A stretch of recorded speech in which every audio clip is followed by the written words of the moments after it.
good.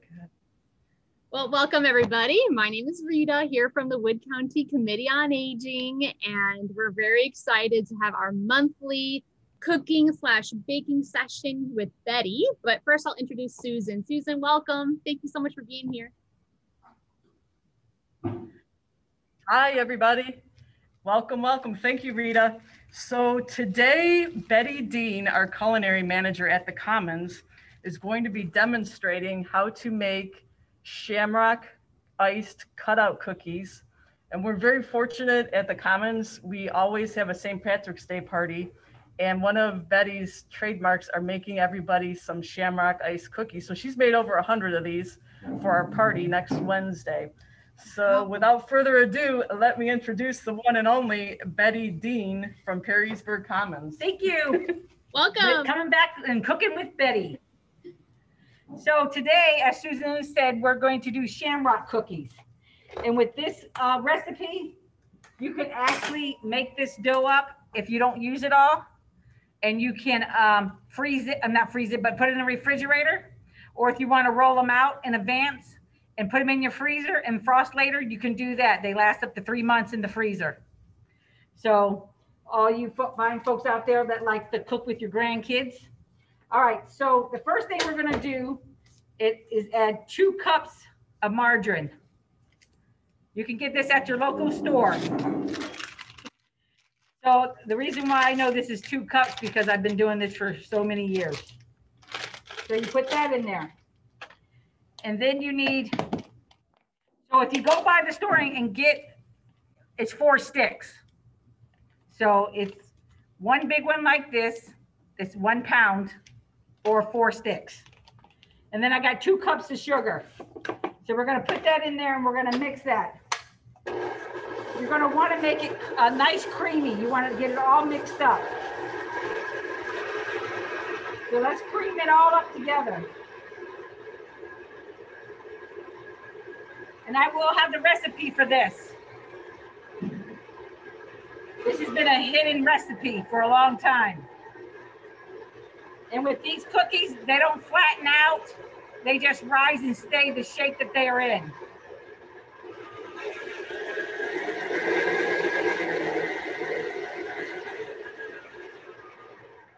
And with this recipe, you can actually cut it in half too.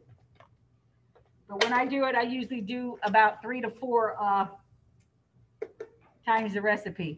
So now we're gonna add 2 eggs to it. And then we're gonna add our vanilla, and that's 2 teaspoons of vanilla. And we're gonna mix that. Now, if you have a mixer, make sure you don't put it on high because it'll be messy.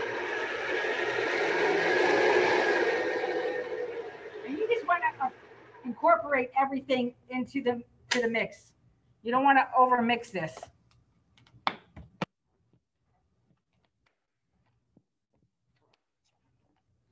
Now it's 6 cups of flour.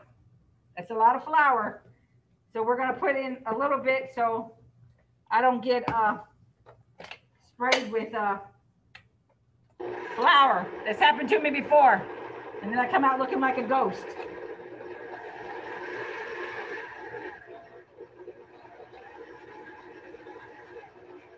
All right, we're gonna put the rest of it in. And you know why I like this recipe? Because, you know, if you bake cookies before, especially cookie cutouts, if the dough gets too dry, you can actually add a little bit of water to it and it'll soften it up. So when you guys roll it out with the flour and stuff, if you feel that it's the next time if it's too hard, you can actually put it back in the mixer, put a little bit of water in and remix it till it's soft. And you don't want it too soft, just a nice softness. And you can remix it all over again because that's exactly what I do. I usually time this recipe by 3 so I don't have to do it so many times. And then, you know, I just add to it that gets too dry because of the flour that I'm using. All right, so let's mix this up.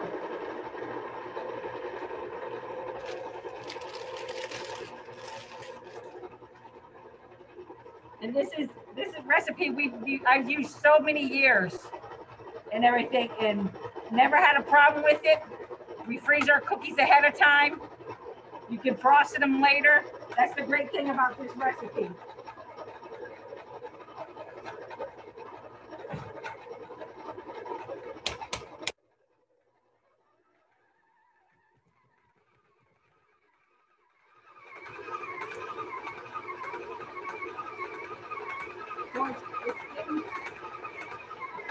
It'll start getting crumbly, but you want to still keep mixing it. And you want to use room temperature butter, room temperature.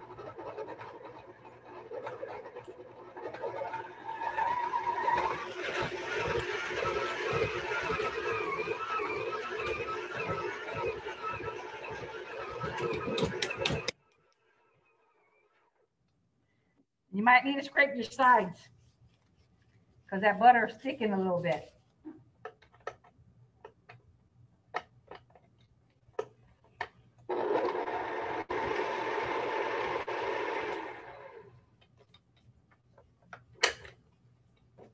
So you can use a spatula, but I have a glove on.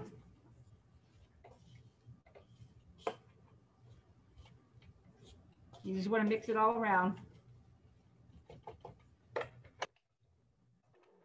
Going.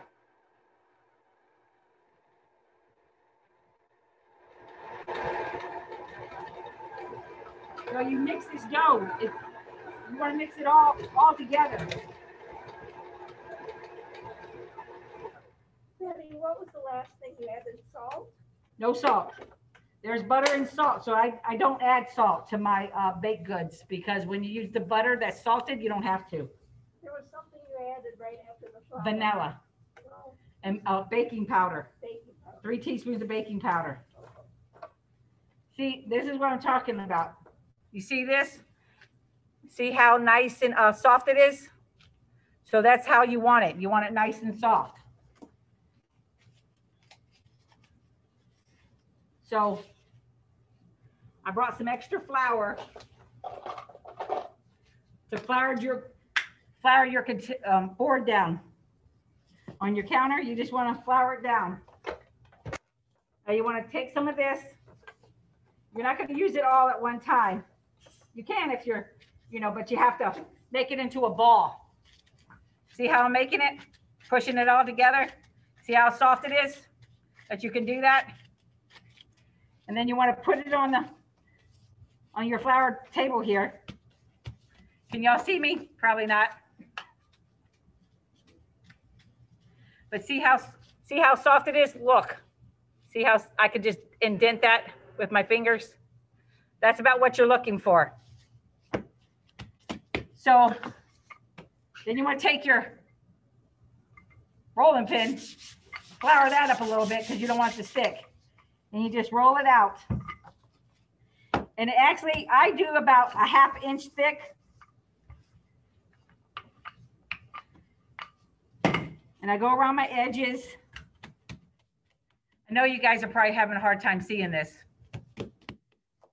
Want me to tilt it? If you can. You tell me where it needs to be. Perfect. See how I'm rolling it? I'm going all the way around the sides. So here's your cookie cutter. It's the 4-leaf clover. Oh, excuse me, it's 3. If it was 4, I'd be lucky. And then I use a spatula. I flour that. And I don't do one at a time. But voila, see that? Can you guys see that? And you can cook these 6 minutes and then turn them and cook for another 6 minutes until they're lightly golden brown. And believe it or not, like I said, you can freeze these up to 3 months. So, and one batch makes 50 cookies. So if you don't need that much, you can always cut it in half. You can always cut it in half. So I'm going to show you what I'm talking about. So see how easy I cut this? Feel how soft the dough is. You see what I'm saying? And that's what I look for, is the softness in the dough. Now when I put this I'll redo this one because it's fine. It's still not crumbly. So I'll still make this again, put a little bit more flour down. And you just want to put it back in a ball. Add it out a little bit. Put a little bit of flour on. And you can roll it back out.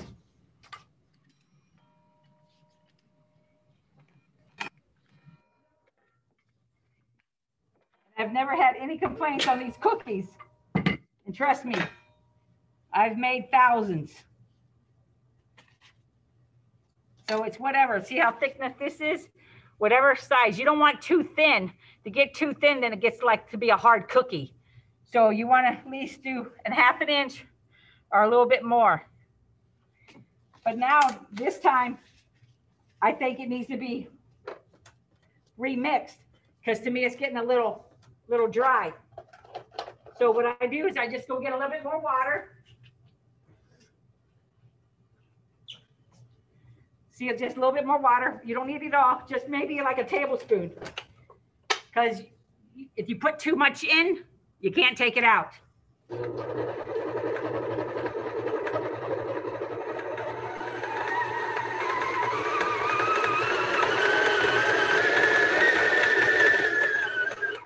Like I said, if you don't want to make the cookies that day, you want to just make the dough up and see how soft that is? Read back soft, and it does not mess the dough up at all. It doesn't mess it up at all. So you can just add a little bit more water and redo it.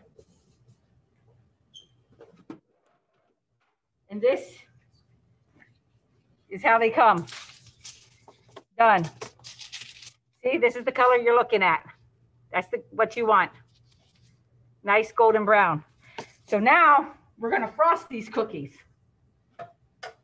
So you can, if you want to use sprinkles, you can use sprinkles. You can put it down now because they can see me.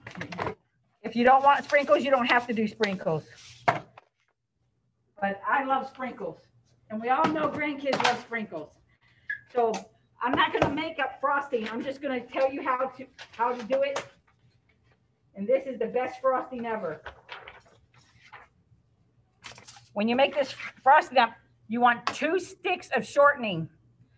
2 sticks of shortening, 1 bag of flour, and 2 teaspoons of clear vanilla. Now, if you're making chocolate frosting, then I would change it to half a cup of butter, room temperature, and then your a bag of powdered sugar, and then maybe a half a cup of chocolate. And then you don't have to add no vanilla because the chocolate already has it in it. And then about 1/4 of a cup of milk. And you whip it up till you want it to the consistency that you want. The longer you whip it, the more whippy it's going to be. See how this is just how soft this is? So it's manageable. This is very manageable and everything. Very easy to spread. So you take your cookie and you put your icing on your cookie. Now remember, I know you guys probably got more years on cookies decorating than I do. But I tell you, when I first started doing this, it looked like a kindergartner did cookies for me. But the more I worked at and the more I did, the better I got. If you don't want sprinkles, you don't have to put sprinkles on or sanding sugar, but I always think they look better with it. So here's one with no sprinkles. And then you just tap it down in here. And there's one with it. Pretty cool, huh? So either way you like to do it. It's all up to you. It's a very easy recipe. They're going to put the recipe online for you guys and everything. And I just want to mention that we are having a Jumping Jelly Bean drive-through on March 27th at, let's see, at 10 a.m. to 11. 30. Bring your grandkids, drive through and get them some goodies for Easter. And we're also going to have Peter Rabbit there too, hopping around the bunny trail. So thank you guys for coming. I really appreciate it. And let me know next time if you guys made this recipe and everything. Because remember, you can make them for Christmas a little early and put them away, or Easter's coming too. So you can do Easter ones. All right. Absolutely. Thank you. Thank you so much. Thank you. Now, does anybody have any questions or anything for Betty? Yes. I wanted to ask Betty if where you can buy the clear vanilla locally. My sister used to bring it up from Texas, but I can't find it here. I do not know. Actually, I get mine down south. When I go down south, I buy about 4 bottles. She used to of go it. all the time and she would bring it back. And Yep. I can't find it locally, but she passed 2 years ago, so my supply is gone. So maybe check into the local bakeries and stuff that sell things like that. Local bakeries might sell that clear vanilla. Or ask Is there the any grocery kind of store. a baking outlet anywhere close by here, or where you can buy specifically that kind of thing? No, I don't know where that's at. I wonder if Amazon. But when you do your frosting, There's a baking supply place around. My sister goes there all the time. She's a baker. Oh, okay. If you guys are going to like make your colored frosting, then you don't need clear. You can actually use the brown, the regular kind, the imitation, or the real. But only if I use clear if you're going to just leave it white. So when you add the brown, it actually changes the color. So if you don't want it to change the color, that's why I use completely white. But with the green, I just use the brown, the regular vanilla. It worked out perfectly. Good. So thank you. Betty, I have a couple of questions. Okay. You use salted margarine. Yes. I buy nothing but unsalted butter. Can you use that as well? Then just add maybe a half a teaspoon of salt. Yes. And another thing to Julie's about vanilla, you don't add that much vanilla when you're making frosting. No. And I've never had it change colors on me. No, that's only. I've made a lot of frosting in my years, and I don't, I've never bought the clear. But I said, you don't add that much vanilla to it that it's going to change the color. No, I don't think so. Well, when I would do wedding cakes, it would have to be completely white. Yeah. Well, yeah, that's different. Yeah. Yeah, but if you're going to color it or do something at home, it doesn't make a big deal. It's just when I'm just used to using it because of all the cakes I had to make and stuff. Yeah, that's great. Yeah. So my sister used to be a baker, and she bought her supplies a lot of times from Watkins. Remember? There was a guy that went, a company that went house, around your house. Oh. And yeah, there's a yeah. Oh yeah, I remember Watkins. I remember Watkins. And she got her supplies from them, and then she would go to Shipshewana in the summertime and buy a lot of supplies when she went there. Like the vanilla and the Crisco and all that kind of stuff. Right. Yeah. Well, I actually use it's a sweet shortening. So and you can't get that in the stores. You can get that at your local bakery places, but it's called sweet shortening. And sometimes you can go in there and the craft stores already sell frosting already pre-made up for you. Yeah. So, and some of the local bakeries have frosting already pre-made up, or they have that's a sweet texture for you. The lady in Wayne that has the buggy whip, when she was open the first time, I would always order wrote out cookies for the holidays, and I always bought the frosting from her. Yep. Yeah. Sometimes when I did cookies, we didn't use royal frosting. We actually used the buttercream frosting all the time. Yeah.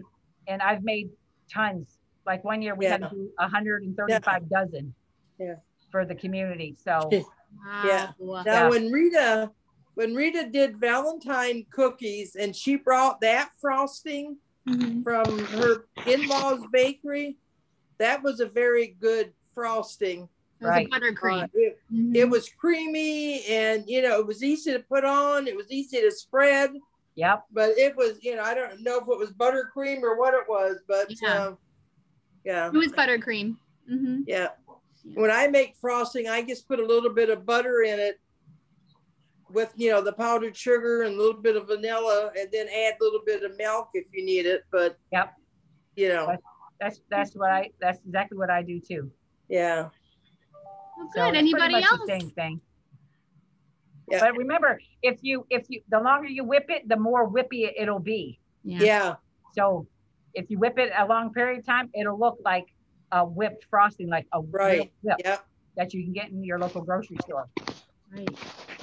Well, wonderful. Thank you so much, Betty. Well, we sure do appreciate you doing this. Have a nice St. Patrick's Day. You too. I appreciate you guys attending. Yes. Thank you. And remember, don't forget the drive-through. Bring your grandkids or your great-grandkids. And while supplies last, they'll you can get all these goodies for them. That's great. All right? Thank you so much. All right. Thank you. Bye, everybody. You guys have a nice one. You too. All right. Bye. Bye-bye. Bye.